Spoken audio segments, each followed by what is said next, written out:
Well, hello. Happy Thursday.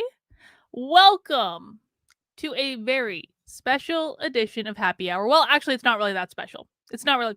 Oh my hair is not cooperating. It's not a special edition of Happy Hour. It just happens to be a day earlier than my usual happy hours. Happy Hour is, and I'm going to explain why in a second, but for those of you who don't know, maybe you're new, maybe you're just tuning in because you aren't usually available on Fridays when I do Happy Hour. That's awesome.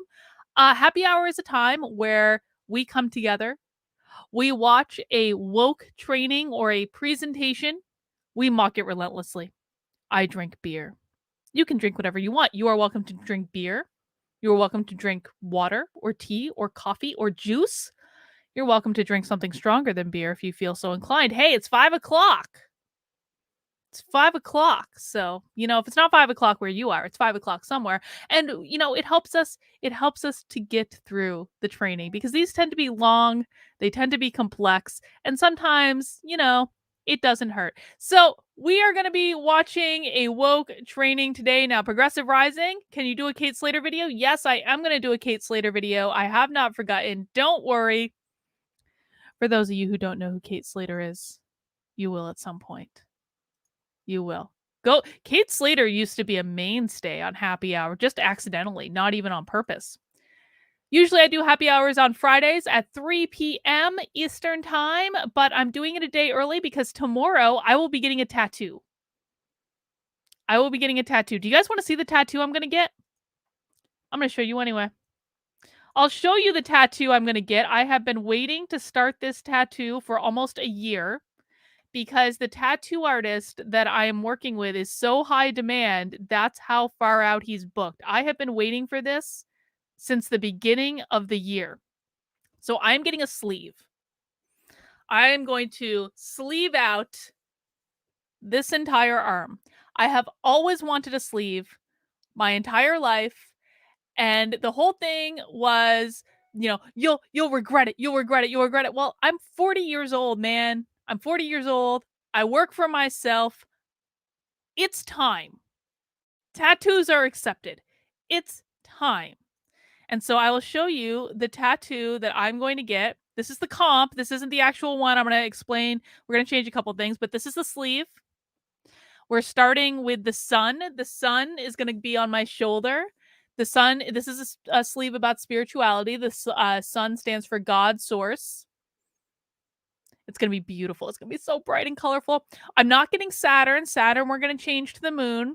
It's going to look more illustrative than this. It's not going to be like it's not going to look exactly like this, but this is what it's going to be. We're starting with the sun. It's going to be, I'm doing a session a month for 6 months, spaced out 1 month apart. I'm really excited about it. It might not even be done after 6 months. Well, we're going to see how it goes, but this is the basic gist of where we're starting. I'm so excited. This sleeve is gonna, people think my beliefs are weird. Listen,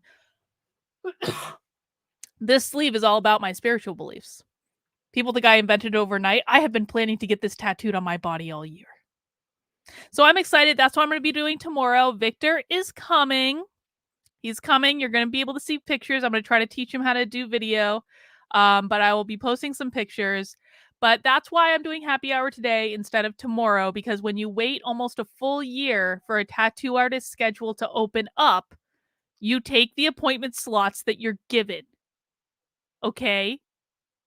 That's the deal. I think it's going to look beautiful. I'm really excited. I don't know how you guys feel about tattoos, but I love them. I think that when they're done really cool, when they're done well, they're art. It is an art form. I think it's absolutely beautiful. I wanted something. When I told the tattoo artist, I gave him a lot of creative licensure. And I said, I just want the most beautiful tattoo you've ever tattooed. And I want the color to be able to be seen across the room. And I want it to be gorgeous and stunning. So that's what I'm doing tomorrow. And that's why we are doing happy hour today. Now, today, we have got what looks to be like a little bit of an epic presentation today. Today, we are going to go back into the critical. This isn't even going back. This was streamed like a couple months ago, a month and a half ago, maybe. This is a panel called Critical Race Theory, Truths and Myths, Part 1. Yes, there is a Part 2 to this. Yes, we may watch Part 2 as well. We'll see how Part 1 goes. This presentation sought to frame and explain four central tenets of critical race theory as expressed by theorists Derek Bell, Kimberly Crenshaw, Cheryl Harris, Richard Delgado, Patricia Williams, Gloria Latson-Billings, Tara Yoso, among others. Central tenet number one. I felt like this was a good place to go because I thought that this would be like a good overview of critical race theory. I think this is going to be great for buzzword bingo. I just have a suspicion this is good. I always say things are going to be great for buzzword bingo, and like 50% of the time they turn out being great. So, you know, take my thoughts on it with a grain of salt, I suppose. But what we're going to cover: number one, race is a social construction. Number two, individuals can be racist, but racism is perpetuated on a societal and structural level. Tenet three, racism is commonplace, normal, rather than rare, abnormal. And tenet four, listening to and understanding the lived experiences of individuals. If you have lived experiences in buzzword bingo, you already got one. You already won. We'll talk about buzzword bingo in a minute if you don't know what it is. The lived experiences of individuals is essential for understanding how racism works to create inequities. The presenters begin to unpack the central myths being used by political and social opponents to demonize and misrepresent critical race theory. And this will be continued during part two in our November meeting. They've already filmed part two. It was asserted that critical race theory is a powerful diagnostic and research lens that is essential to our pursuit of justice and oneness. Oneness. Isn't it interesting that they use the word oneness? I'm sure that doesn't bode well for what we have to look forward to. They got a whole panel here. It's 2 hours. We're going to see how long we last. We're going to see. Melissa says, does it hurt a lot? Yeah, I mean, tattoos hurt. Some hurt more than others. I have one on my forearm. That didn't really hurt that bad. So yeah, I mean, I'm sure it's going to hurt, but it's like, it's art. Sometimes we have to suffer for art. How long will it take? So I am doing 6 4-hour sessions. So I should be in the chair for about 4 hours. I've sat up to 6 hours before. So this will not be the longest sitting I've ever had, but the tattoo artist, like he's super regimented and he only books in 4-hour slots. So again, you wait for a tattoo artist that's booked out a year in advance. You work on his thing. He's super talented. Do you guys want to see his portfolio before we get started? I'm going to show you anyway. I'm going to show you what this guy has done. And then I promise we're going to do happy hour. Give me 1 sec. I'll bring it up just so you can see like the level of this guy. He is like, I'm going to nerd out about this a little bit. I'm sorry. I know you guys came for woke training. I know you did. But let me show you this guy's portfolio. So beautiful.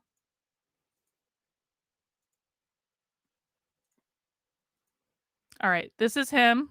His name is Sean. It's funny because when I first had my first consultation with him, I was freaking out the night before. And I was like, what if he knows who I am? What if he hates me? He's going to screw up a tattoo that I'm going to have on my body permanently if he hates me. And so the appointment was like 8:30 in the morning. I'm normally in bed at 8:30 in the morning. I do not get up early these days. And so like I Skyped into him and he answers the Skype. He said, "Oh, the first thing he says is, 'Oh, Carlin, I didn't know I was talking to you today.'" And I was like, oh shit, he knows who I am. And I said, do you know who I am? And he said, yes. And I said, do you like me or hate me? He says, I like everyone who seeks the truth. I was like, yes. But this is some of his work. Look at this beautiful tattoo. This will give you an idea. Actually, this will give you an idea. Let me show you the comp for this tattoo. So he posted this on his Instagram a while ago and he says, I just like designed this. Does anyone want this tattoo? So this was the comp, like what you guys just saw for mine. And then this is the tattoo he created out of that. How stunning is that? Beautiful, right? It's beautiful. He's done all sorts of space stuff. He's done like I'm going to get the moon. So the Saturn, instead of the Saturn on my tattoo, we're going to do the moon. So you can see that. Beautiful. Let's see. There's one this is the one so I'm going to be getting the sun on my shoulder, just like this guy got kind of like a galaxy. So he's got some game. He's got some game. He's got some game.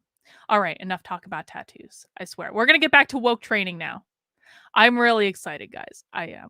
I'm a nerd. Okay. Let's get back to our woke training for the day. We've got to get into some business. So that's what we're going to watch. It's going to be a couple hours long. We'll see how it goes. Apparently, we're going to get through a lot of tenets on critical race theory. Now, one of the things we do on happy hour is we do play buzzword bingo.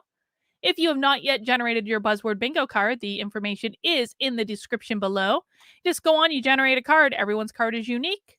You get a free space in the middle, and then you try to get a bingo line, or you can get corners. Either is fine. If you hit bingo, you can yell it out in the chat. Now, sometimes I change the rules for bingo. Sometimes I do like bingo bonuses throughout the presentation. The reason that we do bingo is it just keeps us sharp. Make sure we're paying attention. You don't win anything if you get bingo. But after someone gives a bingo in the chat for getting a line or corners, then we go for blackout bingo. No one's gotten blackout bingo yet. I'm still waiting for it. The first person who gets blackout bingo, I will give you a free membership for life in my locals community. I'm not kidding. I will give you free membership for life in my locals community to the number one person who gets blackout bingo. So make sure you do that. Nebin Dog said, did Joshua advise you on the planets? Of course he did. The reason that I didn't want Saturn is because Saturn is about constriction. And Joshua and I were like, that's a bad idea. It's like a Capricorn thing. I don't get along well with Capricorns. So it was about constriction, whereas the moon kind of balances the sun. So yeah, I consulted Joshua. Joshua had a say. Now, the other thing that you should know is I am simulcasting this stream on several different channels. I'm, of course, on my main YouTube channel. I am, of course, on Rockfin and Odyssey, not on Rumble, who's threatening to sue Odyssey because you have to pay to live stream on Rumble, and I think that's bullshit. But I am on Odyssey, but I'm also on my second YouTube channel, Actively Unwoke. Now, this is important because I will be moving Happy Hour exclusively to Actively Unwoke on YouTube starting in January. Okay? The link is in the description. It's youtube.com/activelyunwoke.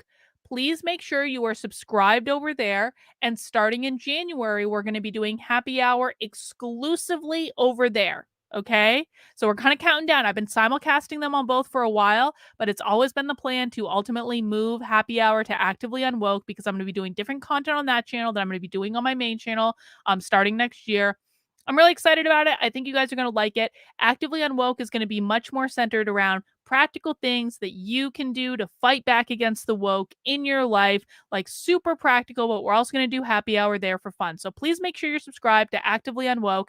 And of course, as our final order of business before I pour a beer and we get started, if you would like to support the work I'm doing, please join my Locals community as a supporter. Locals, for the moment, is the best place on the internet. Listen, I know that people are skeptical about Rumble buying Locals. I have concerns about it. However, I will tell you this. Locals has not changed one bit since Rumble bought it, and I continue to have assurances that Locals will continue to operate completely separately and independently as their own kind of thing, and they just get to take advantage of Rumble resources and cash and things like that, which I think is fine, and I really hope that that's the case. I love Locals. I think Locals is the best. And I think I have the best community on Locals. I love my Locals members here so much. We do so much cool stuff together. We've got so much stuff planned that I'm going to be doing for them next year. So make sure you join. You can join my Locals for free. You don't have to pay. You can join for free at kb.locals.com. However, if you would like to become a supporter and unlock all the features in Locals, you want to head over to kb.locals.com/support. On YouTube, it is pinned to the top of the chat. In the other places I'm broadcasting, it is in the description. And you can become a supporter at $5 a month, less than a cup of coffee at Starbucks. You can become a supporter at $50 a year, which gives you 2 months for free. You can also make a one-time gift, and my Locals community really does help support the work I do. They are pivotal to it. I would not be able to be doing this stuff if it wasn't for members of my Locals. And I have a goal. I would like to bring in 100 new local supporters by the end of the year. When you are a local supporter, you're going to get access to 2 Zoom calls with me and the community every single week. I spend about 6 hours a week on Zoom with my locals, just chit-chatting, and, they get asked questions, and we have discussions, and we help each other, we support each other. It's awesome. You're going to be able to unlock all the features of the website. You're going to be able to do book club. You're going to be able to get into our supporter Discord, all that stuff exclusively for locals supporters. So if you value what I'm doing, if you have fun with it, please consider becoming a member today. Carl G says, I'm a Capricorn. Carl, I think you and I would get along. Carl, I'm sure you're a wonderful person. Giorgio is a Capricorn as well. I'm sure you guys are great. I don't mean any offense. Please don't take it personally. I'm sure you're wonderful people, and we would, in fact, get along. All right, guys, let's get started now. I do have to pour myself a beer. I'm drinking something boring today, but I actually really like it. I found one case left at my supermarket of Shipyard Pumpkinhead beer because, of course, it's winter. They've moved on to the winter beers now. But you listen, man, this is not a fancy craft beer. Well, like one time, I guess, was considered a craft beer. Now it's kind of like it's like upscale supermarket beer. But like, I actually really do like Shipyard Pumpkinhead. It is one of my favorite kind of general pumpkin beers. Comes in cans, so it's easy for me to do for happy hour. Don't need a fancy can opener. And of course, I drink beer out of a wine glass because I like to feel bougie. There it goes. If you want to be fancy, one of the tricks with Shipyard Pumpkinhead, if you're feeling like Shipyard Pumpkinhead sometimes isn't strong enough for you, you know what you can do? Put a shot of vanilla vodka in it. Tastes great. You can do a rim with like cinnamon and sugar like that you put on toast. Cheers to all of you for rounding out the week. We'll just pretend it's Friday. It's fine. Friday's going to go by quick. Carl G says, I'm a Capricorn. I think we get along. Thank you for the super chat, Carl. I appreciate it. All right, guys, let's dig into this presentation. Let's get this party started. Let me know if you're ready to get this party started in the chat. Let me just look on Odyssey and Rockfin, make sure everything's going as it should be. Looks like everything's up and running. Guys, please make sure, also, I know I've given you a lot of asks. I know I have, but we're going to be here together for a while. Please make sure you're subscribed on alt tech platforms like Odyssey.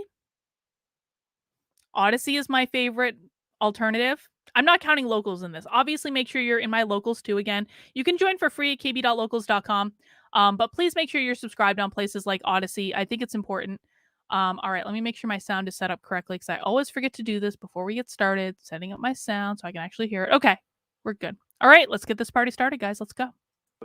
Thank you for being with us, for sharing your time, and for sharing your thoughts on what is a chilly evening. Let me know if the sound isn't working for some reason. We respectfully ask that you mute yourself when speaking to minimize the noise during tonight's presentation and discussion.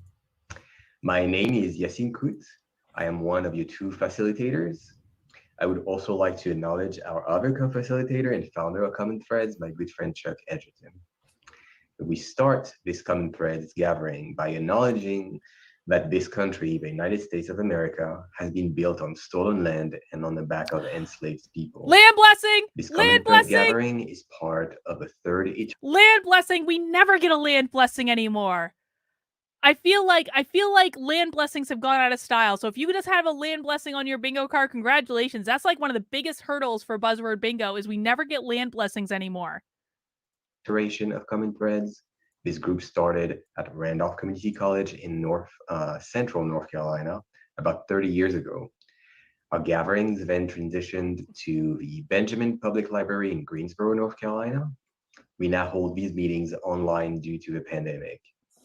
While we held these meetings in Greensboro, we acknowledged that our gatherings were taking place on the indigenous land of the Saponi people. We now hold our meetings online, and we still want to acknowledge that fact. So Chuck, would you like to share some more information about the history of Common Threads? How you doing? Sure. I'd just like to ask Jeremy if you could mute yourself, that would help us. Thank you very much. Appreciate that. Yeah, it's so nice to have you all here. Common Threads was an idea that's now about 30 years old, and it's the original purpose of Common Threads is to find points of commonality and oneness, and to talk about difficult issues. And so it's of course, tonight is a perfect example of that. This is a very challenging issue that's contentious, and it's important for us to develop ways to talk about things. So as I did this at Randolph Community College, a big part of the goal was to just give people a chance to figure out, how do you have dialogue? How do we discuss issues that are really contentious and difficult?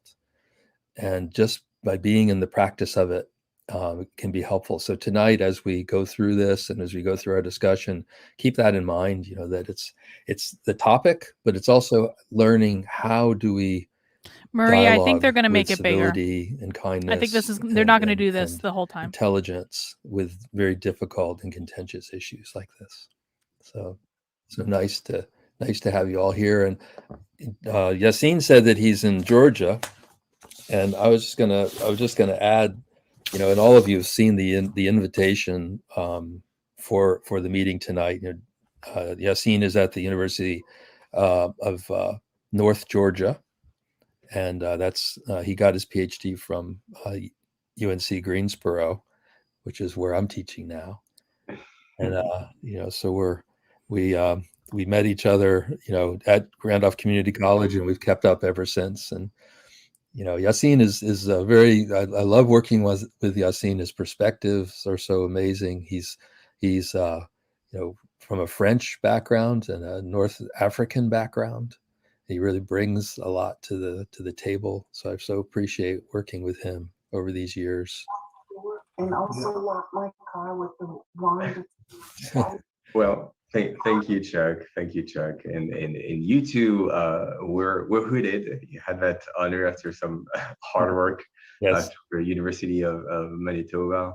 Mm-hmm. And I'm very glad that you invited me to work with you and to co-facilitate these discussions. Thanks.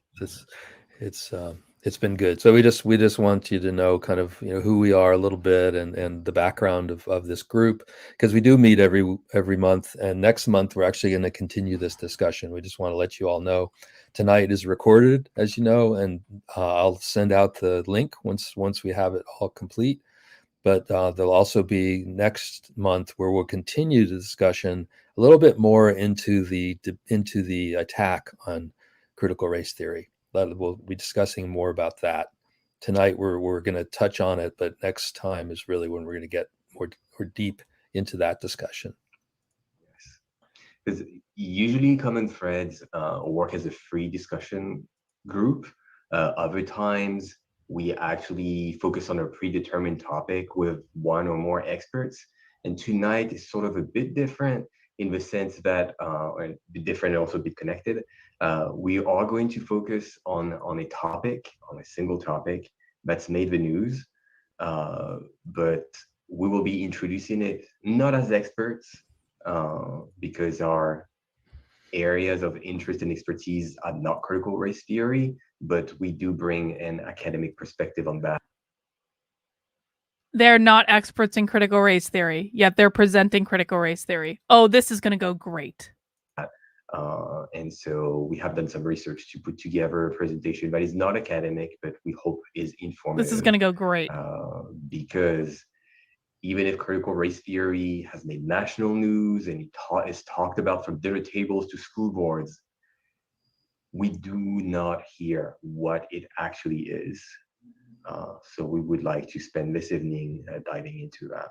Yeah. And there's so much going on. I mean, it's affecting Yassine. It's affecting us here. We just saw a letter came out from one of the political parties here in Asheboro, North Carolina, warning voters about critical race theory just today. And this is coming up for the school board elections, which will be coming up in a week or so. So this is very current, and we're so glad that we can have a chance to talk about it tonight. All right. So I'll go ahead and share my screen. Okay, great. And the way we're going to do it tonight is, if you really have a pressing question, you can raise your hand if you use the raising hand button to do that. But after each section, we do have kind of a clarifying questions time. So there'll be some moments during the presentation where you can ask some questions to clarify things, but then we'll have really the Well, okay, so I want to address this. Eric in the chat says some of these folks look like they're on life support. Isn't that sad? Isn't that a sad thing? These people, the people who are older, have probably lived through periods in American history when there is like a lot more actual racism than there is today. Now, I'm not going to say there's no racism today because I don't think that's true. I think there's plenty of racism. I think a really good example of racism, of systemic racism, is the fact that vaccine mandates and passports cause racial disparities because African Americans are less likely to be vaccinated than white Americans. So that is an actual example of systemic racism. I'm not going to lie and say I don't think there's racism in America. I do think there's racism in America. But the older people on this call have lived through periods of American history where there's significantly more racism than there is today. And yet they're still sitting through a 2-hour presentation telling them that they're more racist than they, like, convincing them that they're racist when they're probably not. I think it's a sad thing. general discussion at the end. So we're going to go, how long are we going to go? What are we going for, Yassine? I mean, I'm hoping that we finish this within 40-ish minutes, and it leaves another 40-ish minutes for open discussion. But as Chuck shared, if you have a question, I just want to note that this is a 2-hour presentation, so I don't know what they're talking about when they say 40 minutes. Something obviously went off the rails. we would like to take them as they come. Right. I don't know that we're going to get through the whole 2 hours. Typically to 8:30, right? And then if people need to leave at that point, feel free to leave, but we'll stay on till about 9 for further discussion if anyone would like to do that. Okay. So that's the plan. All right. So we titled our presentation Critical Race Theory, Truths and Myths, because we will spend a good chunk of this presentation tonight going over the truths about critical race theory. And then at the end, we'll also address some myths because many of them are vehicled through the news and other means. So we do want to address that as well. Another land acknowledgement. Holy hell. So we did the land acknowledgement, but we just wanted to have a slide up as well. And land acknowledgements, it's important that we do more than just the acknowledgement, but we think about what can we do to honor those It's the that first have double land acknowledgement been so presentation we've ever harmed had. by the stealing of land and the decimating of cultures. So it's important to think about what we can do in terms of atoning for that and in terms of maybe reparations for that. They want people who were not alive when this land was stolen to atone for it. Okay.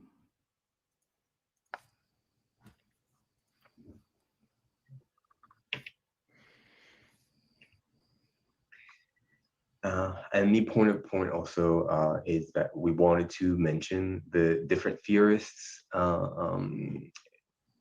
that contributed to critical race theory. Some of them are the original theorists, but several ones have also contributed to this field.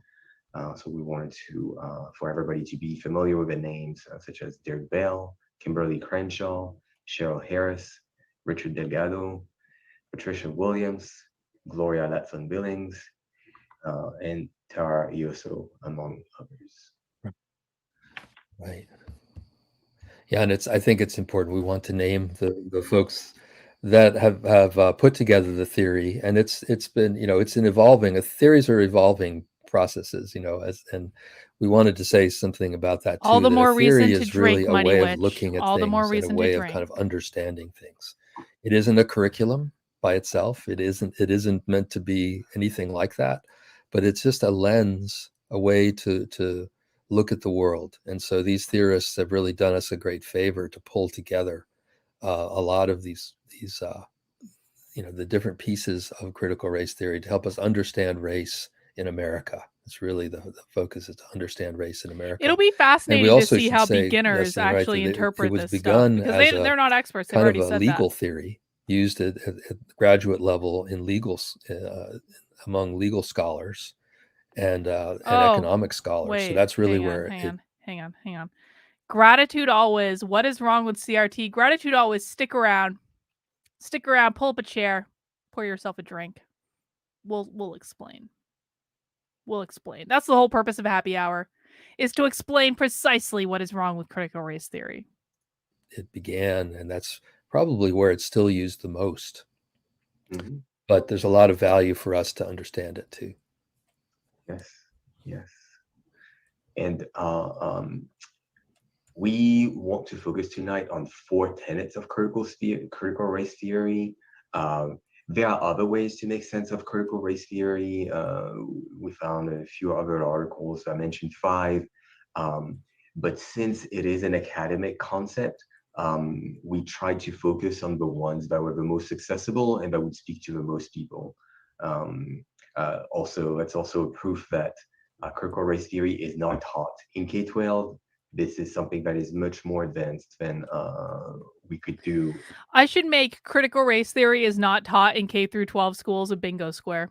I really should, because they say this all the time. Now we have proved ad nauseum. In fact, Happy Hour just last week was put on by a school of education for teachers. It was all about critical race theory and anti-racism. How is it possible that a presentation put on by a school of education for teachers would mean, like, why would that presentation even exist if critical race theory wasn't being taught in schools? So no, just to display, if anyone is, we have dispelled this myth on multiple occasions on this channel. Critical race theory is absolutely in K through 12 schools. Anyone who tells you otherwise is lying. In elementary school, for example. It's absolutely in elementary schools. That is a lie. It is not just taught in law schools. So we're listing all 4 of them here for us, and then we'll go break down each one. We'll go look at each one. But tenet 1, race is a social construction. I'm going to place a bet right now that I know more about critical race theory than these guys do. I'm going to place a bet right now that I know more about this topic than they do. I would actually place a bet that most of you in the chat who are regulars for Happy Hour know more about this topic than they do. Let's see if you agree with me, in the chat that I and or many of you know more about critical race theory than these guys do, please type yes into the chat. If you do not agree with that, please type no into the chat. Basically, the idea that race isn't really scientific. We'll get into that.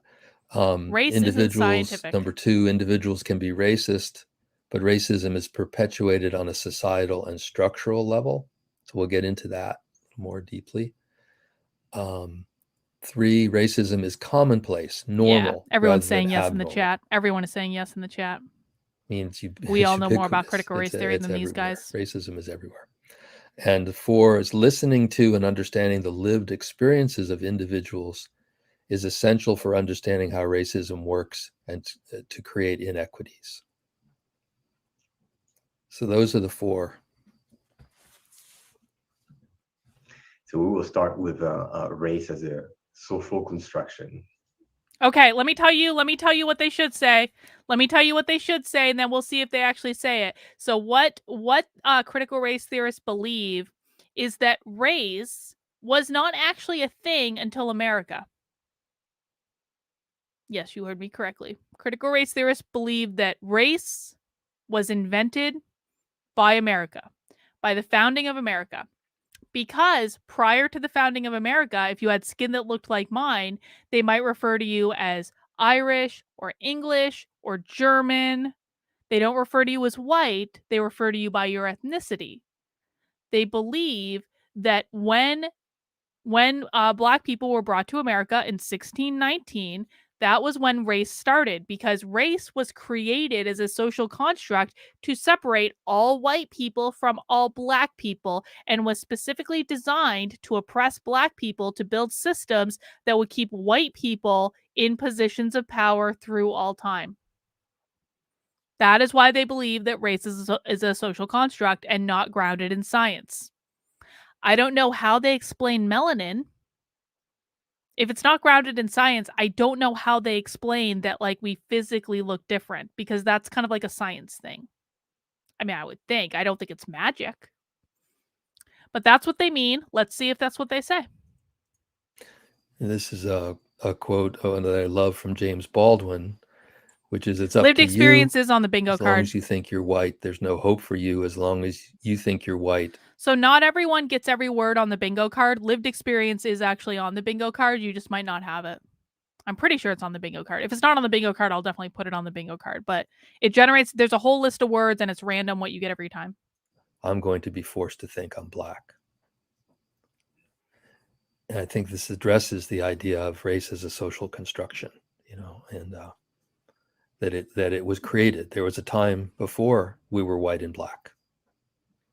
There's a time before we were white and Black.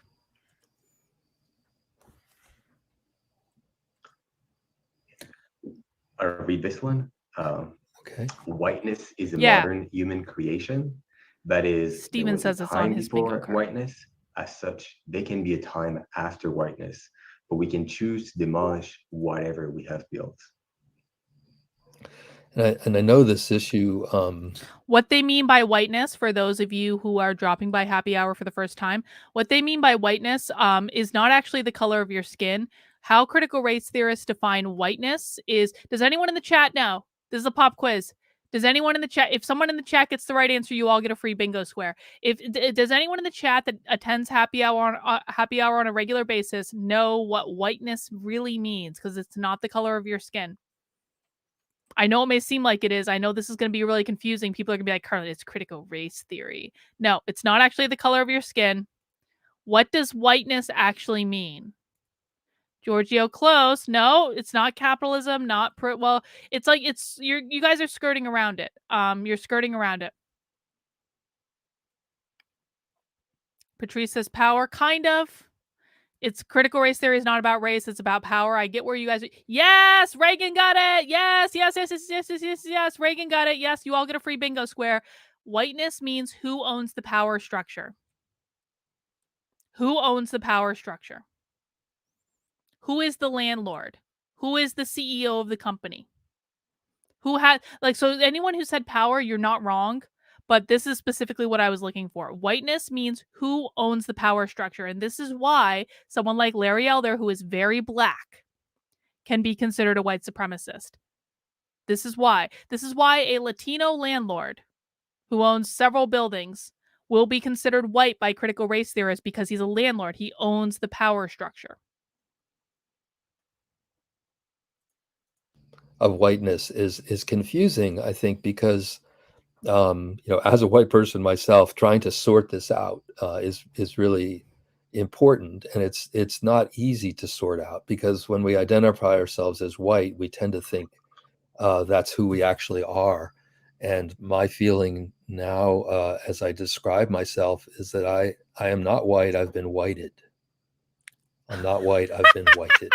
Oh, And good luck with that. what I mean by that is this social construction has laid on me something that is not really who I am. Watch this old white man talk like ideologies he's a of whiteness, victim. the sense of superiority, all of the issues around I've white been supremacy. whited. These are Next time someone calls me a white supremacist, I'm going to say I'm not white. I've been whited by the system. I'm totally going to respond like that. things that I have been conditioned with, but are not really a part of my essential self, my true self. So I kind of look at the whiteness as something that's been laid on me. Elder that did really get is whitelisted. not something that describes me in my essence. So because some of these concepts are rather abstract, we also want to add some stories to bring them to life. So I will share that I used to Oh, teach ESOL. dude. Yes, Ted Cruz is one of the most evil white supremacists that has ever existed in the land of critical race theory. Google Ted Cruz white supremacist right now. Google Ted Cruz white supremacist right now. You let me know what comes up. At Redmond High School in Central North Carolina. And at that time, Hispanic was listed as a race on surveys.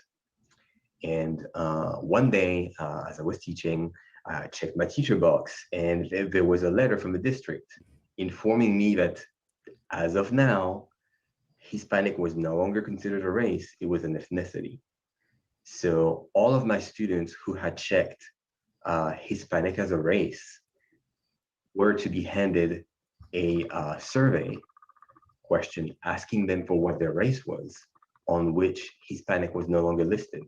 They had to pick white, Black, Asian, and other factors, other racial identities, which I knew was going to be very difficult, if not impossible, for them to answer, because all their life they had identified as Hispanic, and that was it. So I did call the district to inquire why that was, where that came from, and long story short, after a series of phone calls, I spoke to somebody in Washington D.C. In the Department of Education, who told me that a group lobbied for Hispanic to become an ethnicity and no longer be kept as a race. And through their lobbying, successful lobbying, now all federal surveys included Hispanic or Latino. Oh, this is cool. Savrats, thank you for this. Son, guess who? Birth through the moon, females, creates the werewolf. Hidden amongst God's children is the death of all human ancestors and creates one organism being a copy of itself. So essentially, I'm getting a werewolf tattoo, is what you're telling me. I'm kidding. No, that's awesome, though. Thank you for sharing that. As an ethnicity. So that is there to show that race is not biological. It is social, it is political, cultural, historical, and that all of these factors make it so that being white is something that can change over time. And that was created. Being white is something that can change over time. How many people watching this training kind of thought they were like, yes, I don't have to be white anymore? I'm pretty sure it is actually if you show me the only way that you will convince me that race is not biological is if you give me an example of two very Black people procreating and producing a pasty white child. If you can't give me an example of that, then race is absolutely biological. Yeah, good point. We were talking about how, there's a book called How the Irish Became White, and we know as immigrants came to this from Europe to North America, there was a process before they were accepted kind of into whiteness. They were Italians, and See? This is people what he's from saying. Europe had a difficult time, and unfortunately, part of what allowed them into the club of whiteness was pretty much. Yeah, exactly. This is a great point. Richard brings up, what about albinos? What about albinos? Josh, oh my gosh, says the same thing. Is that not biological? The denigration of Black people. If you would join in with the rest of us to denigrate Black people, then you could be part of the white club. Mm-hmm. Yeah. And we still see that Gross. today when Mayo we consider is gross. People who are Hispanic or Latinx, who to buy into whiteness are advocating for the deportation of undocumented Hispanic people. that is a way that they actually buy into whiteness. So anyone who is Hispanic or Latino who believes that illegal aliens who came here and stayed here illegally should be deported, they are adhering to whiteness. That's what he just said. If you believe that illegal aliens should be deported before they find someone like me and marry them and attain legal status, of course. If you believe that illegal aliens should be deported, you are assimilating to whiteness. Yes, John Morgan, thank you for the reminder. I will look into it again. I don't know why you're blocked on my main channel, but thank you for the reminder, and I will look into it. I promise. But I'm glad you're on my second channel and you're at least able to chat. I promise. By separating them from people of their own ethnic background, by demonizing them. So these are the same dynamics. Yeah, yeah. So the way that race is defined and experienced is a result of social and political thought and actions that change over time, and that's what Yassine just said. That it's evolving. You know, what we think of as white and black, what we think of as race has evolved, and that, you know, we read before that there was a time before white was even something that people called themselves, but there was a political a purpose behind kind of assembling people with light skin from Europe together as a block.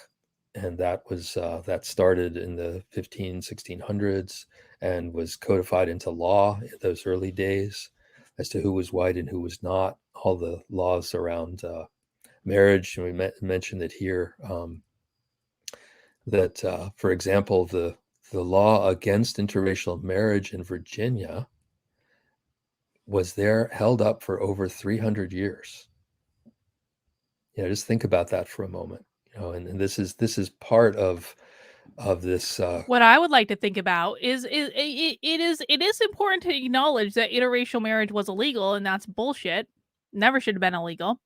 But it's also important to acknowledge that in 1967 it became legal. Because we did not start as a perfect union. Our goal is to become a more perfect union. If we can't acknowledge the progress that we've made and the progress that we continue to make, and we just need to apologize all the time, every day, and atone for the sins of our forefathers. And you all know, right, that if we ever did do reparations, nothing would be good enough. Nothing would be good enough. It would start as one thing, and by the way, I could actually be convinced on some form of reparations, but not as direct cash payments. I do not believe that direct cash payments would do anything. If we are going to invest money to try to to account for generational wealth, which I do actually think is kind of a valid argument, if I'm honest, then I want investments in things that are going to uplift the most underserved communities as possible. I want investments in schools. I want investments in programs. I want things that are going to affect the most number of people possible. I do not believe in direct cash payments. I think it's a horrible idea. I think that cash is going to get blown because it's going to go, not all of it, but a lot of it, a significant chunk, would go to people who do not know how to manage money. What happens when lottery winners get a huge cash sum and they don't know how to manage money? That money gets blown very quickly. And then it doesn't actually do anything to fix the problem.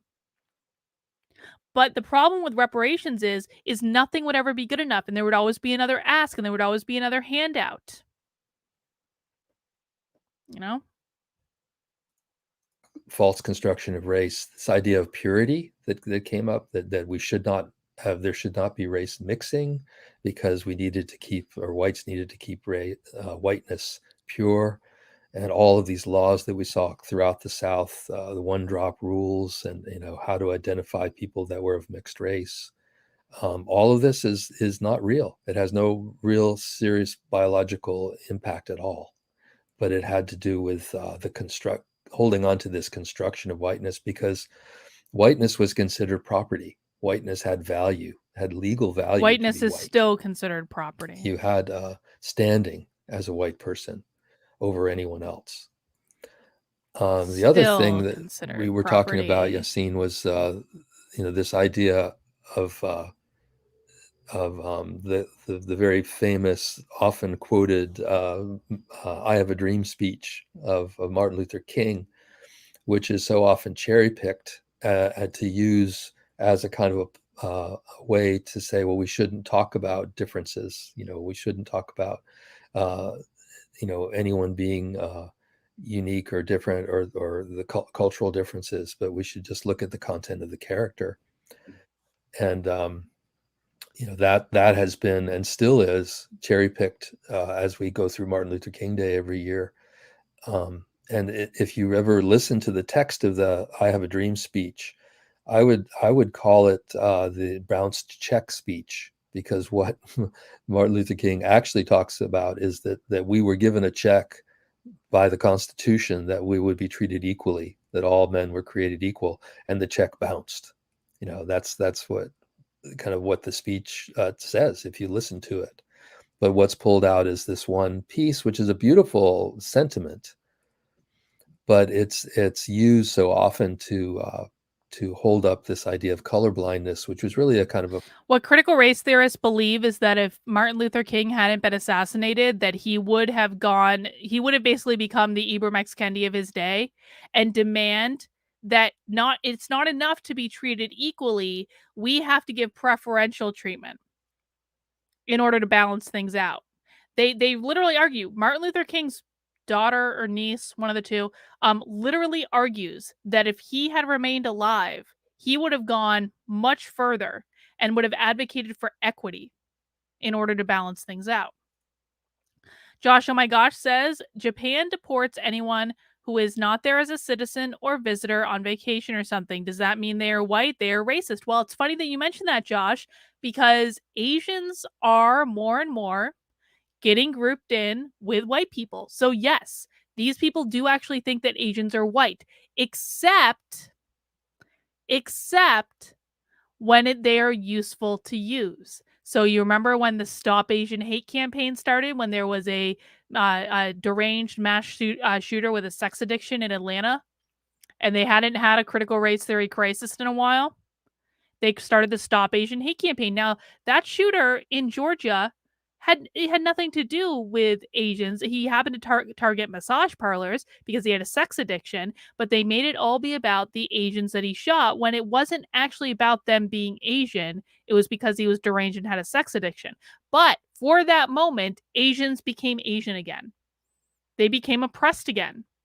But as soon as Derek Chauvin got sentenced, it literally happened on the day that Derek Chauvin got sentenced. Asians were white again, and we had to talk about, all black all the time. They only use Asian when it's convenient for them. Savric says, what we perceive, we believe as above, so below. CT pre-programmed thought avenues and creating placebo racism and reacting without foresight. Atheistic heavens and the realm of matter, false idol. Yes, that is true. As above, so below. That's the magician card in the tarot. Hang on, I'll show you guys. If I can find it. The magician card is going to be at the back of the deck. The magician card is going to be at the back of the deck because I'm looking for it. This is Joshua's rule of thumb. The card you're looking for will always be the very last card in the deck when you're looking for it. That's the Fool, not the Magician. God dang. Hang on. Hang on. I'm going to find it. I'm determined. I'm not giving up. I should have started looking at the back. Should have gone the other direction. It's going to be at the goddamn back. I found it. That much of the deck was left when I found it. It's at the back of the deck. As above, so below. He's pointing above, so below. Okay. a form of ignorance, to try to ignore that there are differences between us. And those are beautiful bits of diversity. but ignoring also how race has been utilized to divide us too.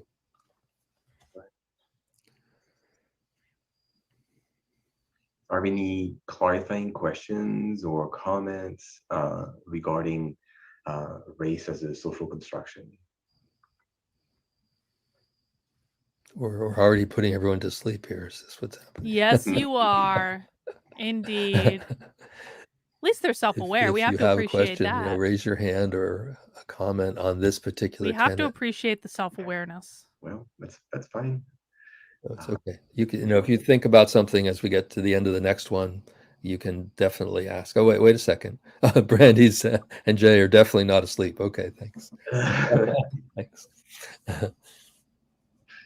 Okay.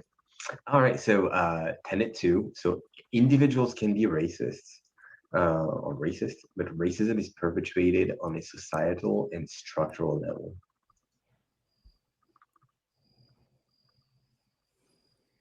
So let's see. Let's ask. I Yeah. can't see a lot of people. Mark, you're It looking is like very you're right there. Would spiritual. you like That's to right, read that Jess. for us? Kabbalah is very spiritual. It is.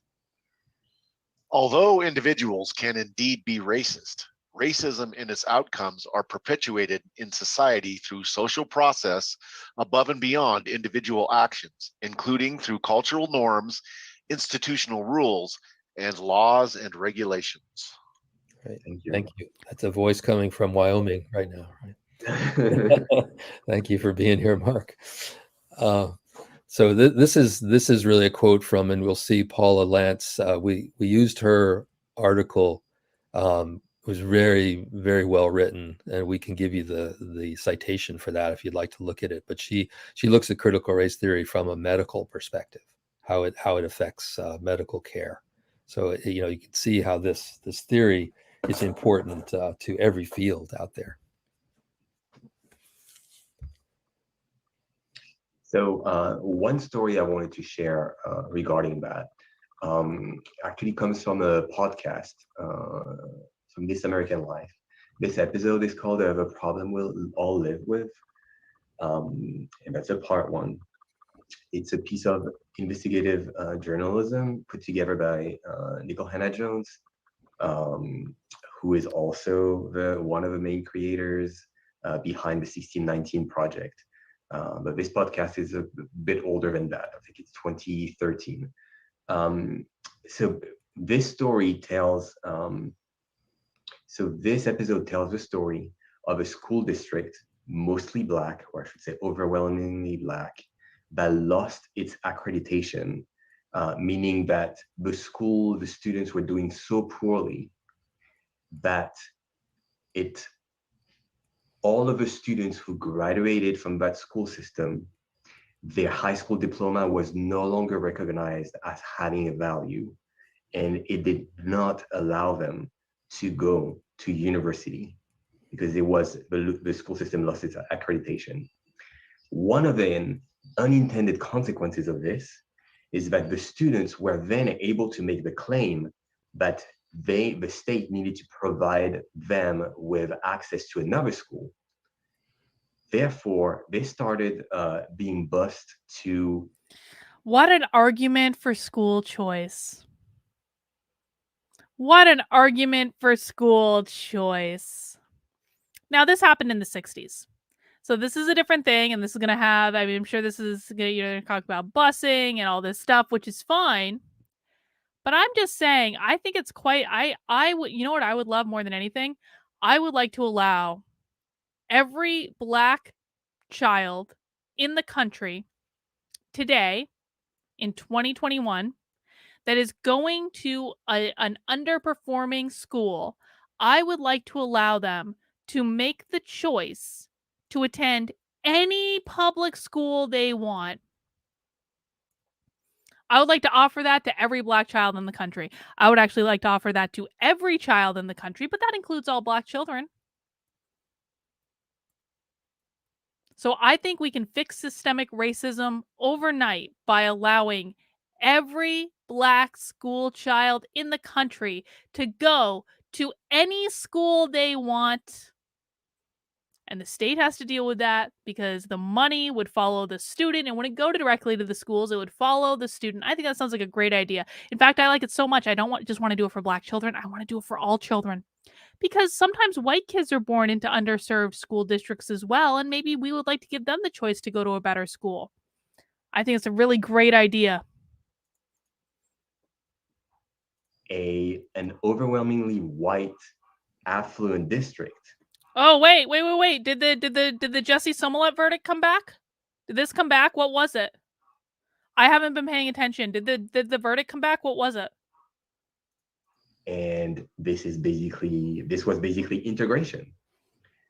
And throughout that process, there were several town hall meetings, and white parents came to that school board and town hall meetings to complain about Black students coming into their district. And if you want to listen to that podcast, you always will on hear Fridays. Always the on hate Fridays. in the voices of the parents. You will hear echo of the Boston I would say bus riots in the aggressiveness of the parents talking about kids, Black kids as threats, talking about the security of their children. And this was just about 10 years ago. The outcome was that politicians, under the pressure of the parents, decided to create a whole new accreditation. That school system where Black students came from was the verdict then is in, but they labeled haven't said it yet. Okay. non-accredited. Well, let me know if they say it was not unaccredited. They still could. It was non-accredited, meaning that there was simply no accreditation status. If they start to come back with the verdict, can you let me know? We can pause real quick. We'll see if Joshua's prediction is correct. Joshua thought that he would get like something, but probably not the whole thing. Like there'd be some sort of compromise or something. Anymore. Not that he had lost it. Through that decision, the Black students no longer had a right to ask to be bused to a school that would actually serve them. Let's give them that right. They were forced to go back to their school and to their district and stay in a school district that would continue to fail them. So when we speak of racism as institutional, critical race theory refers. Nicole Hannah-Jones, who they are literally quoting with this whole little story, Nicole Hannah-Jones is adamantly against school choice. I don't know why Nicole Hannah-Jones, creator of the 1619 Project, doesn't want Black children to be able to go to whatever school they want. She is vehemently anti-school choice. Nicole Hannah-Jones today would be one of the people who said, no, we're not going to allow kids to change schools. They have to stay where they are. You want to talk to me about systemic racism? You want to talk to me about Nicole Hannah-Jones? She opposes allowing every Black child in the country to choose what school they want to go to. That sounds a little racist for me. Nicole Hannah-Jones is a racist. Pass it on. To this kind of actions.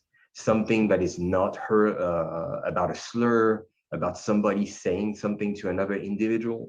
We're talking about laws and rules in place that continue to deny a chance at a fair life and future for a people of color. I have not lost weight. I probably gained weight. I don't know. I don't even weigh myself anymore. But thank you. I appreciate one really excellent example, in that happened throughout the South in integration. And another issue I need to go back to related the gym to is that what needs to happen. Was something as simple as swimming pools. That really, in the book Cast, and some of you have probably read this wonderful book Cast. There's a section there talking about what happened to illustrate this. That the swimming pools were owned by cities and townships and counties, and they were built with taxpayers' money for everyone in that area to benefit from.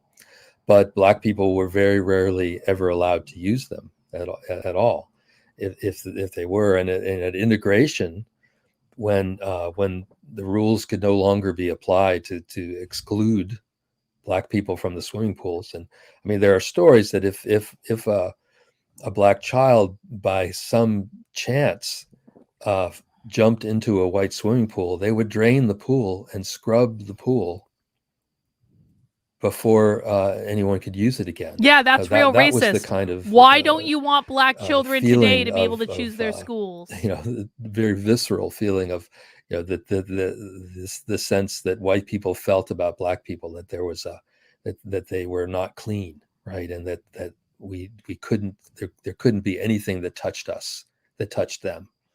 Really, very much like the caste system in India in that sense. So once integration occurred, a lot of swimming pools were filled with dirt, and so nobody could use them. That was one of the solutions, right? If we're not going to allow integration of the Dude, I cannot do hot yoga. Hot yoga is too much. I understand the benefits. I used to try to do I used to do yoga every day. I used to do yoga every single day. It was one of the first things I did in the morning. I got super flexible. I was almost doing the handstands and shit. I can't do hot yoga. It's too much. I understand the principle. swimming pools, so we'll just fill them in, right? And so somebody had to pay for that, and everybody lost the use of the swimming pools. And of course, at the same time, private clubs were started for those who had the money to do this. Private clubs were swimming pools like golf clubs and others where white kids could go and swim. But the kids that didn't have the means to do that would not have access to swimming and going to pools. I'm thinking of just as we're talking about these stories of structural racism and how this is an issue of dispute that these things continue to go on. But like I'm thinking now of the Reggie, you're on tonight, and Lisa, it's nice to see you here too. We're working on here in Ashboro on how we can move this Confederate statue from its position in front of the courthouse. Ooh, moving a just to Confederate hear statue. The kind of argument that goes on. Ooh, moving a Confederate statue, that will fix racism. They're not trying. Do you notice that they are not putting 1 ounce of energy into trying to allow black children today to go to whatever school they want, but they'll remove a Confederate statue, and that's going to fix systemic racism. Why aren't they fighting to allow every black child to go to whatever school they want? That'll do more to end systemic racism than moving a statue. That denies that it represents white supremacy and that it has any negative effect on people of color, is the argument. And so right up to today, to do these things, there has. Now, to be really clear, I actually have mixed feelings about the whole Confederate statue debate. I really do. Like, I kind of think, like, part of me is like, do you really need to memorialize that? Can we move the statue into a museum? Like, come on, man. Can we get a better statue with new figures that have like come about? Like, so I really do actually have mixed feelings about the Confederate statues. I do not have mixed feelings about the founding fathers. They shouldn't be screwing with any of the founding father statues or like statues of Abraham Lincoln. But like, why are they even like? P.S. Why are they even going after statues of Abraham Lincoln? That's a completely counterintuitive to this whole thing. But I do have mixed feeling about the statue thing. I just think we also need to acknowledge that moving a statue is not going to actually change anyone's life in any tangible way at all. Not at all. Allowing black children to go to whatever school they want, that will change people's lives in a very positive way. Has to be you have to get lawyers, you have to look at documents and ownership, you have to do all kinds of things because of the structure that racism has put up. Another example, just the last thing before we go on, is here in my subdivision where Dawn and I live, and Skip, I don't believe Skip is on here tonight, but they all live together like a called commune. Greystone. Like a commune. Skip found on his deed a clause that says that no person of African descent shall live in the said dwelling except as a servant. Yeah, that's kind of bullshit. So that should be taken out. A legal clause put into all of the deeds in this area, and apparently they are still on the deeds when Skip, his African American friend, went to the Registrar of Deeds and say, "Why is this still on our deeds?" They said, "Well, it was struck down by the Supreme Court, and we just didn't feel like we needed to take it off. It still just sits there on the deeds." Right? But that's another form of structural racism, to exclude people and then to put in provisions for, okay, Black people can be here or live here, but only in a subservient role. So yeah, they really should remove right that. There's where no I reason live that can't right be now. removed. Come on. Like, be better.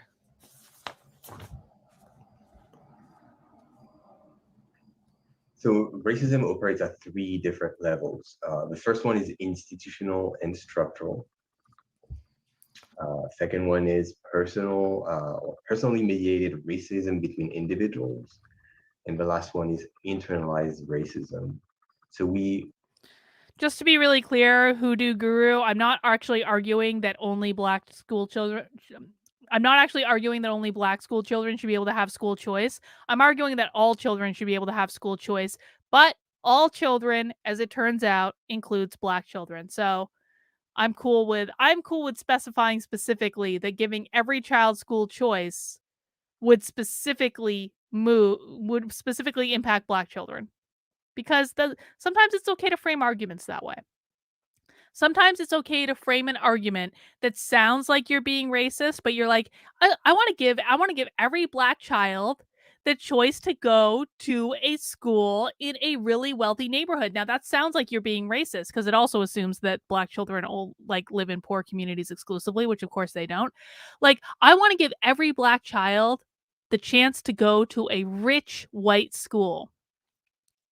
Well, actually, I want to give every child the choice to go to whatever school they want. And if it results in a lot of Black kids in underserved schools going to better schools, then fine.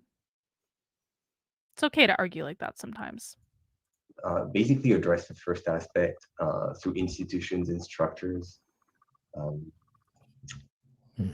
Second one that deals with personally mediated racism between individuals. These are the actions one-on-one. Basically, our common understanding of racism will be number 2. The idea that it's just interactions between 2 individuals, which is important. And the third one is internalized. And that's the idea that the targets of racism have accepted the negative messages sent by the members of the dominant group, by white folks, about their worth, deservedness, or abilities. So these messages are so broadcast everywhere that people actually start to believe that about themselves. So these are the 3 aspects of racism that critical race theory highlights: institutions, between individuals, and internal. Right.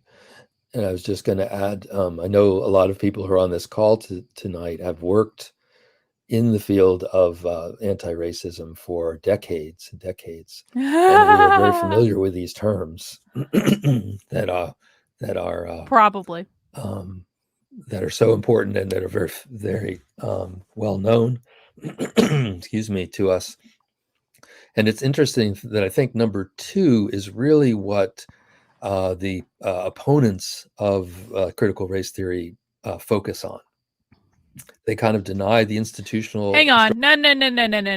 It's not that we focus on it. It's that we do not accept your bullshit redefinition of racism. You fundamentally changed the definition of racism, because the left has done this for decades. The left for decades. I talk about this in my book that's coming out next year. Pre-order now on Amazon. It's called Actively Unwoke. I talk about this. The left has done this for decades. Every single conservative politician for decades has been labeled as a racist, as a political weapon. The problem is that people started to understand that racism was going away, that society was fundamentally less racist now than it was 50 years ago. And so the effectiveness of using race as a political weapon started diminishing. So what happened when it was no longer effective to call your political opponent a racist? What happened when they couldn't label John McCain a racist because John McCain has a brown daughter? I'm not saying John McCain's the end all be all. I'm just saying they tried really hard to label John McCain a racist. John McCain literally has a brown daughter. What happened when the effectiveness started diminishing? They invented a new form of racism. Just because you invented a new form of racism does not mean that we are required to accept as fact your redefinition of the term of racism. Remember, guys, you are never under any obligation to accept the rules that the left wants you to play by. You are not under any. I hear conservatives do this all the time. They're like, well, the left says that people who are white can never like people that you can't be racist against people who are white. The left says that you can never be racist against people who are white. I'm like, why are you accepting their definition? Why are you allowing the left to set the ground rules? I do believe that people can be racist against people who are white, just like they can be racist against people who are black or Native American or Asian or Hispanic or any other derivation.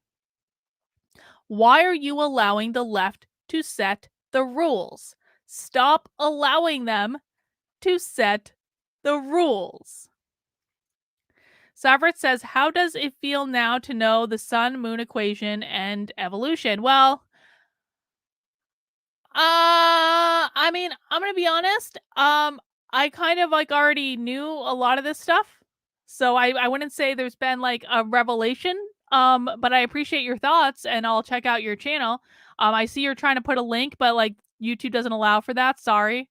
But please guys, check out Savret's channel if you want more, about the spiritual stuff. And thank you for the super chat. I appreciate it. Structural racism, they don't even bring up or consider the effect that racism has on the victims of racism, but they think about it only as between individuals, which is just one part of what racism is. And so it's kind of beautiful that that critical race theory breaks these down like this. I see we have one hand. Do we want to wait till we finish this tenet too before we get to a question, Yassine? Or Okay. Okay. So this is a statement from Cherry Steinwender, and some of you may have heard she spoke in Durham on last Friday night. We had her here on Common Threads last year from the Center for the Healing of Racism in Houston, Texas. But she coined this term: prejudice is an individual's emotional commitment to ignorance. And the equation, I don't know if that's Cherry's or herself, it's been pretty commonly known, but that prejudice is something that all people can have, regardless of whatever ethnicity or race you are. But when you add power to that prejudice, then that becomes racism. And that's when it becomes a much more dangerous form of the disease.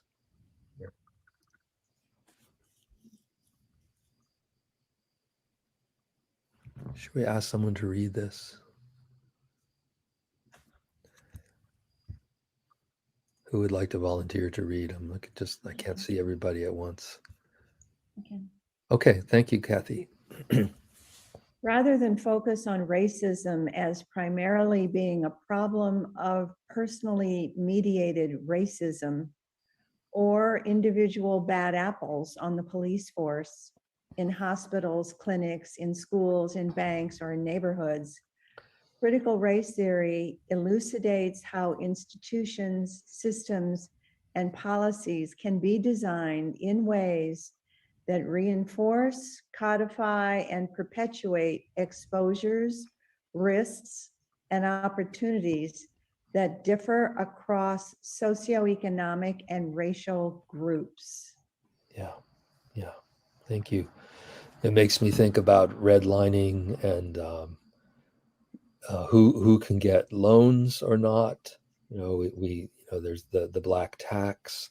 It kind of goes on and on when we think about the structural racism that has held back opportunity.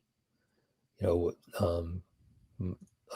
is really involved in agriculture, and she's been reading a book that talks about what happened to black farmers. not being able to get federal loans. And Winnie, you're also involved with that. You know, what happened across the country for decades and decades of not having access to what they should have had access to because of structural institutionalized racism. Segregation is also a great example of structural racism. Mhm. Oh God! Ah! I think it's time for our video. We've actually watched this on our Yeah, on look the at channel. a piece We've of actually this. watched Yeah. this. No, no, no, no, no,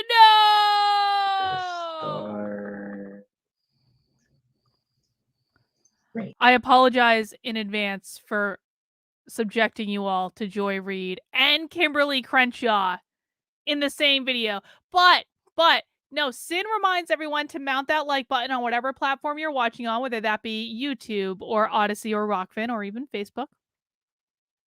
This is a good time to remind people that if you're not subscribed on whatever platform you're watching on, please make sure you subscribe today. Please make sure you turn on notifications, especially on YouTube. You might actually get notified of my videos.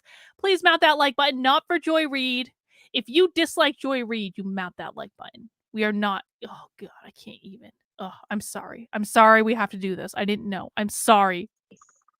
Joining me now is Kimberly Crenshaw, co-founder and executive director of the African American Policy Forum, and the legal scholar who coined the term critical race theory.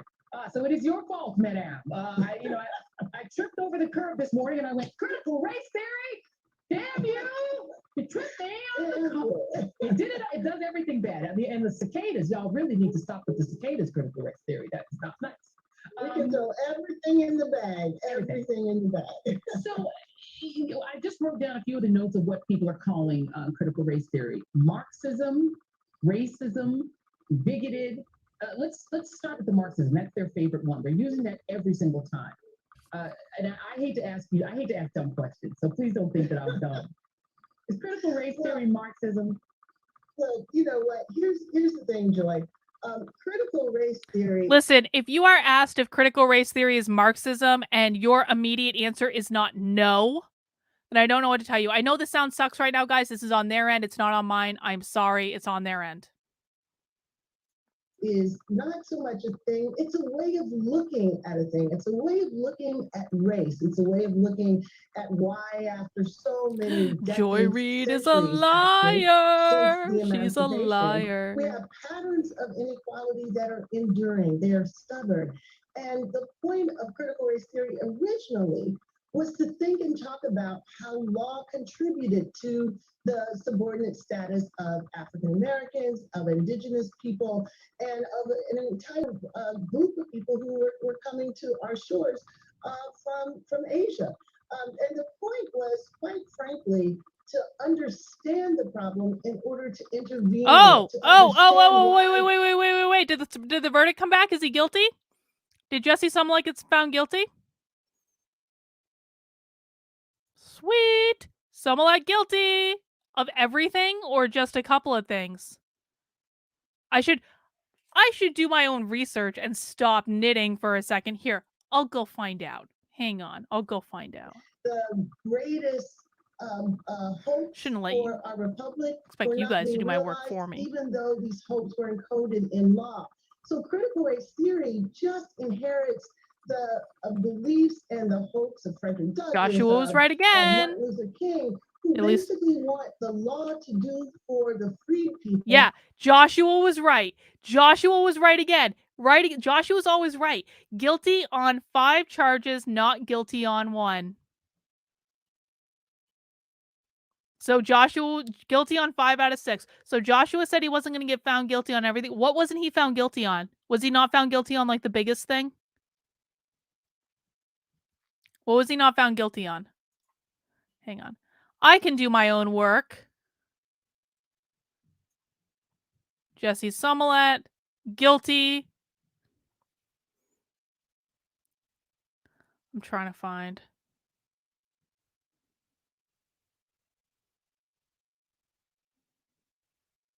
Okay, I can't see anyone specifying what he was. Does anyone know what charge he was not found guilty on? Good. Now you know what's going to happen, though. Oh, God. Joy Reid's on in 30 minutes. Should we watch Joy Reid's live reaction to the Jesse Smollett verdict? I can do it. Should we pause happy hour to watch Joy Reid's live reaction to Jesse Smollett being found guilty on 5 out of 6 charges? If you guys want me to, I will. I will broadcast that live. I'll get logged in under Comcast. Placebo racism, projecting boundaries of perception onto others, believing it to be real, creating something from nothing and believing. Yes, this is exactly correct. This is exactly correct. You are 100% right. What they've done is they claimed racism was real over and over and over and over and over again until people started to actually believe that they were racist. Okay, guys, I promise I'm probably going to have to ask Victor for my Comcast password yet again, because I always have to ask Victor for my Comcast password. But I will broadcast. I will get set up. Joy Reid goes live in 35 minutes. We will watch Joy Reid's reaction to the Jesse Smollett verdict live. We're doing it live. We're doing it live for happy hour. But let's continue in the meantime. What the law did for enslavers. And we picked that up in the 70s and 80s after the civil rights movement to say, I might start a different video. I might start a different stream. Okay. Just so you guys know, I might start a completely different stream on my channel, not do it so that other people can know too. Maybe everyone else wants to watch Joy Reid live. Who knows? But I'm going to work it out. We're going to watch happy hour in the meantime. okay, so now we've got this big civil rights movement. We have all these laws in the books. But things really aren't looking as different as they should if we are really the society that we say we are. So we put about the task of understanding how law wasn't just a neutral referee. Law wasn't always on our side. In fact, law was less on our side than more on our side. And we wanted to tell these stories in order to do probably get taken down for like a copyright violation or something. In the Constitution. That's what's in critical race theory. I don't care. So we're doing it live anyway. Is there a K through 12 curriculum that right now is being taught? I'm sorry, I know it's a dumb question, but is there a K through 12 curriculum on critical race theory that's being taught in schools? Yes. Well, look, Joy, if it was news to most Americans that critical race yes, theory there was is. in K-12, it was news to me too. I'm one of the co-authors of one of the few books on critical race theory. I think I would know if we were being taught in K-12. I mean, basically, critical race theory, classic critical race theory is a law school course, and it's really, not taught as widely as I would hope it would. Yeah. But here's the deal. This is not about whether anything called critical race theory is in K-12. What they're calling critical race theory doesn't exist anyway. It is a backlash effort to reverse the racial reckoning unlike any we've seen in our lifetime. And as you pointed out at the beginning, they can't say, we're for racism. They can't say Derek Chauvin should have killed George Floyd with his hand in his pocket, looking like he was completely without a care in the world. They couldn't say that. So they looked around and found a strange sounding theory that they could put all of the grievances and Kimberly Crenshaw's a dirty liar. We've proved that several times on this channel. This boogeyman. And if our side can't really understand what's going on, what is my Comcast password? It's worked in the past. It worked to end Reconstruction, and it can work to end this reckoning too. And a gentleman named Chris Rufo, who's very vigorously requested to be on the show. We're gonna take him up on it and let him come on this week. Yeah, Chris Rufo. Chris Rufo. Anytime. Oh, Victor's so good. Victor texted me the confirmation code for my Comcast password. Anytime Chris Rufo is mentioned on happy hour, what happens? What happens when Chris Rufo is mentioned? You get a free bingo square. You get a free bingo square, and you get a free bingo square, and you get a free bingo square every single time. They're already complaining about Jesse Smollett on MSNBC, by the way. I got logged in. Thank you, Victor. Every single time Chris Rufo is mentioned, you get a free bingo square on happy hour. That's how we roll. Critical race theory into the public conversation and are steadily driving up negative perceptions. We will eventually turn it toxic as we put all the various cultural insanities under that brand category, to which Fox News has mentioned critical race theory nearly 1,300 times in the past 3.5 months. And we've now discovered that a lot of these parents that are showing up at school boards, inveighing against their children being taught that they're, racist. Turns out they are actually Republican activists, not just regular old parents. That's not true. That's like provably not true, Joy. That's a lie. So I guess my last question to you would be, what do you worry is sort of the purpose of what they're trying to do? This is political. It is about getting out white, voters in 2022. And I think the rest of this discussion is more towards what we'll do in next month. Next month, yes, yeah. But we wanted to have at least some of the words of one of the creators of critical race theory for us to better understand that. Right, and Carolyn, you've been very patient. I saw that your hand was up before. We just wanted to wait till we kind of got to this end of this tenet 2. What did you want to ask or speak to, Carolyn? Just how difficult it is to, when we talk about racism, there's so many different points of view. Hey guys, I'm sorry if I'm missing anything in the chat. I'm anxiously trying to get set up for Joy Reid. Half hour. Difficult to have a conversation, almost. Now we had a swimming pool issue in a little town here in St. Paul club. Naruto, we know, found guilty. 5 or 6 charges. Half hour. We're gonna go live to watch Joy Reid reaction. About 47 years ago. Well, the doctor that joined me, which I interviewed and recommended, and we worked together for several years in St. Paul's. He was Black, and we got a lot of bad looks until people realized that we were 2 new doctors in town. Then it was okay that we were together, but at lunch, But the things have changed a lot, and one of the projects that Brad decided to do was to have GAP get a pool, and then everybody donated, and of course it ended up being mostly on the Black side of town and for Black kids, but that solved the problem of no swimming pool without challenging too many things at once, I never went to either pool, but to speak of, I know I never got to the Gap pool because I'd already moved to Lumberton by then when he got that done. Wow, those are great examples, Carolyn, real world examples right here in North Carolina. So that's wonderful for you to share those. Thank you so much. It really it adds to what we're trying to speak to here. Yes. Dan Hankins. Yes, I have a couple things to say. Yes.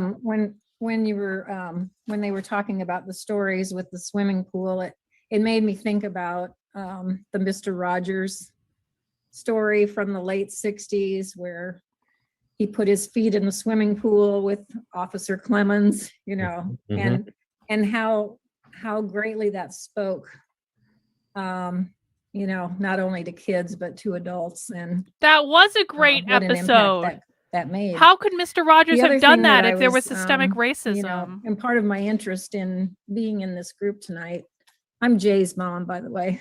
Okay. Welcome. So I'm from Iowa. But anyway, unfortunately, our governor signed the law into place July 1st that banned the critical race theory here in Iowa. Fortunately. Fortunately is the word you're I'm looking here for. to learn more about what this Look at me. I'm like triple tasking can right now, setting up a mean stream, creating a thumbnail. where to take it going forward. So Well, thank you, Jan, for being here. And it's painful knitting to at the see same this time happening. if I I think there are didn't use my 27 hands to do states this. where this is kind of moving forward in. And in North Carolina, our governor did veto it, so it hasn't moved forward here. But Tennessee, last night I was on a call talking about Tennessee. It's just it's really terrible right now. Teachers can be fined if they mention certain topics. Good. Fined money, So, but that is something we're going to talk in more detail about next month, about some of these attacks and things. But it hurts to see this happening.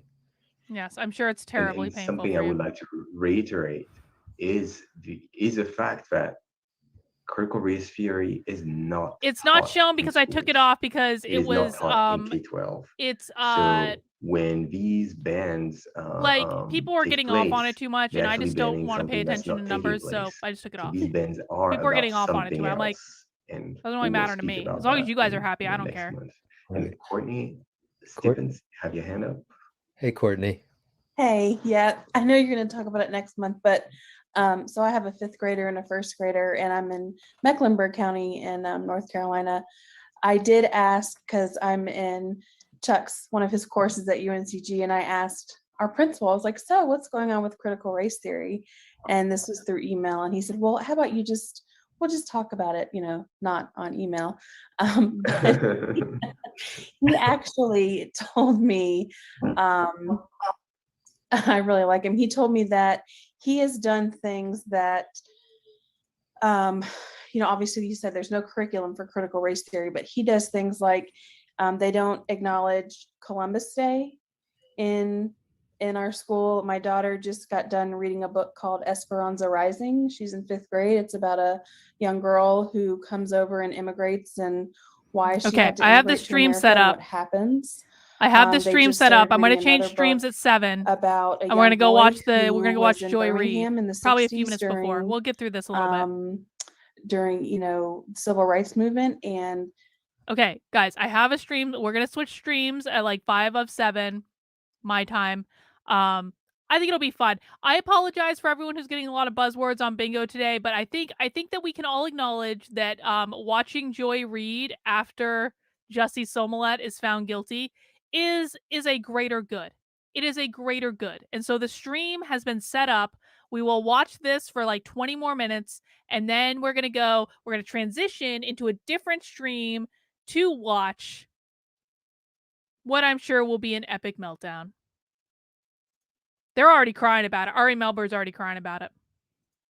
and all the things that happened to him, you know what I mean? So he's actually doing things and, taking teachers through professional development that doesn't yell critical race theory, but he's doing good things. So I'm so happy that we're here because, I didn't get to learn all of the things my daughters and son will eventually be learning. Oh, thank you for So some sharing. teachers are being pretty sneaky, which I like.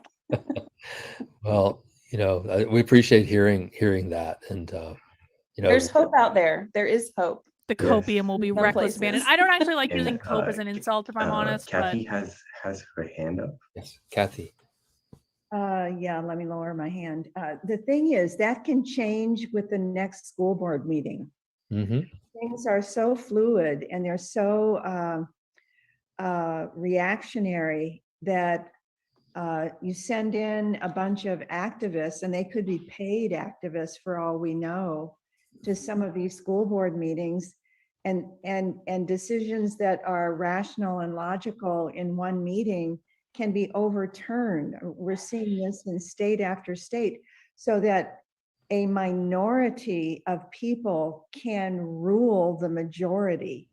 And I think we're seeing this in counties, in towns, in counties, in states. yes, and it's activists can moving overrule you. Oh my even towards God. the federal level. As though we so that haven't been in dealing with federal this for government, a we long see time. minority ruling. I don't actually and know if I'm violating blocking YouTube's terms of service by majority, streaming Joy Reid's show live, but we're going to do it thinking. anyway. If I So have to get I a think strike we're at for a it, fine. I very, don't give a fuck.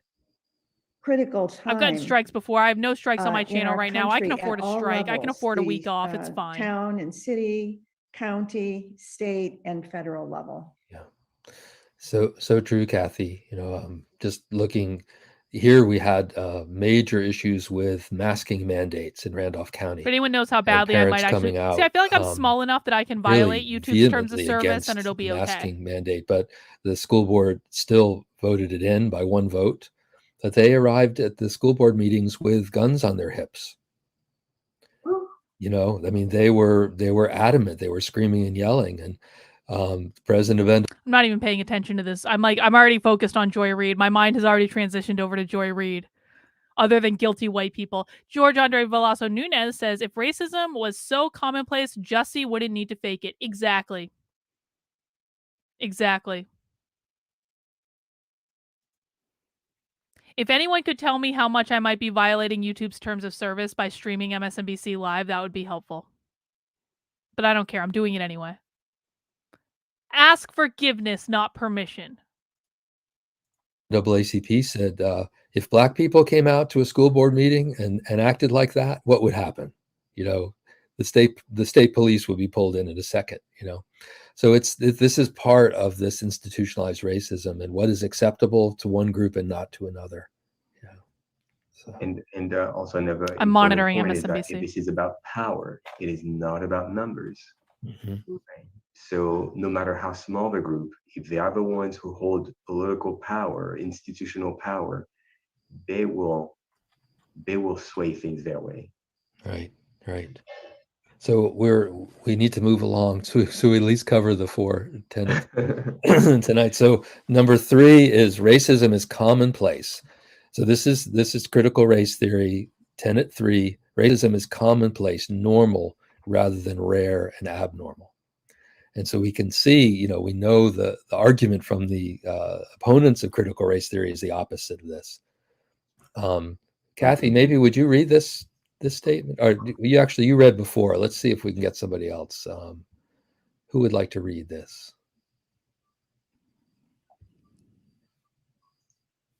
I can read it. Kathy, good to see you.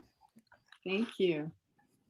Because the differential treatment of individuals based upon racial classification is embedded within social systems and institutions, including public policy and law, racism is commonplace rather than rare and aberrant. As such, racism is omnipresent in society, which CRT refers to as normal. Thank you. Thanks. So I think this is really important, and you know, I do not have the perspective of a person of color, but I suspect that this is absolutely what most people of color, the view on the world. And I can't speak for anyone, or maybe someone in the call would like to say this, but I think. Well, Crowder watches like CNN Live, doesn't he? It is seen in everything. I think it'll be fine. All around, it'll and be it's fine. not just having a negative attitude that that makes you see it everywhere, but it's present in everything that we do. Especially every controversial issue that we're facing in our country right now. Racism is their god. That's exactly right. They want racism to be normal because racism is their god. This is why you know that these people are not interested in defeating racism. They're not interested in fixing racism. If they fixed racism, they would have nothing else to do. Racism is their god. They worship racism. They look for racism in everything. They seek out racism. They want racism to be real so badly they created it. It is a cult. And for a lot of people in the cult, it is sad. It is a sad thing. It is a sad thing that when people get sucked into this. I've seen so many of my friends get sucked into this. They become shells of their former selves. If you haven't watched Invasion of the Body Snatchers lately, like watch Invasion of the Body Snatchers because it is freaky. That's what they become. They become pod people. It's a cult. And a lot of people in the cult are victims. They're victims. And we need to remember that. They're victims of this. Now, they have their own agency too, but it's like, this is a mass psychosis. So I'll read this one. This is sometimes misinterpreted to mean that CRT purports it is normal or expected for white people to be racist. The point it does here say that. is that because differential access by race, it literally to resources, says that. Opportunities, benefits, and burdens is embedded within many aspects of our institutions, and legal policy systems, racial inequality continues to be reproduced outside of acts Robin of DiAngelo personally literally says mediated that. racism. So this guy is lying, or he doesn't know. To link Either this way, it back to doesn't the really story I matter. had shared earlier, racism is the idea or is the fact that many school systems are still segregated today, that they know that this is not only that Black students are separated from white students, but that they attend schools that are not funded, schools in which teachers do not have the best qualifications to teach, far from that, and that therefore they are less likely to graduate from high school, less likely to access jobs because they don't have a degree, or to go to university. So again, this is not talking about individuals or individual white people. This is the idea that racism is normal, is that it's spread out through institutions and that people of color experience it in every institution in this country, education being one. Ari Melber right now is talking about the show Secession. Does anyone watch that show? I love that show. Secession is a great show. And they're talking about how it skewers conservative mobile Rupert Murdoch. Secession does not skewer Rupert Murdoch. It doesn't. I'm sorry. Secession makes Rupert Murdoch look like a boss. Right. And I think that applies to, say, charter schools, which are definitely I know in our county are predominantly white. Religious schools, which also get state funding now, that have very few kids of color in it. Some of the schools that were actually established during integration as a place for white flight. Parents that didn't want their kids to be in school with Black kids started religious schools, and those still exist today in many places.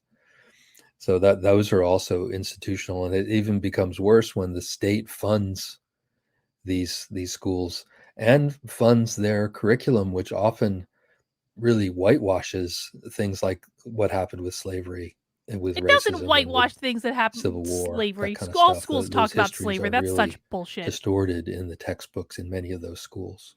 Such bullshit. So as a story, I actually wanted to share some statistics, and that All right. particular Guys, I am so distracted. I am so distracted by the fact that we're all going to watch Joy Reid together in a couple minutes that I can't even focus on this anymore. So I apologize if you are still ingrained in this presentation. I have to stop, though. I do. I have to stop for right now. Now, as a reminder, the reason we are stopping happy hour early is that Jussie Smollett has been found guilty.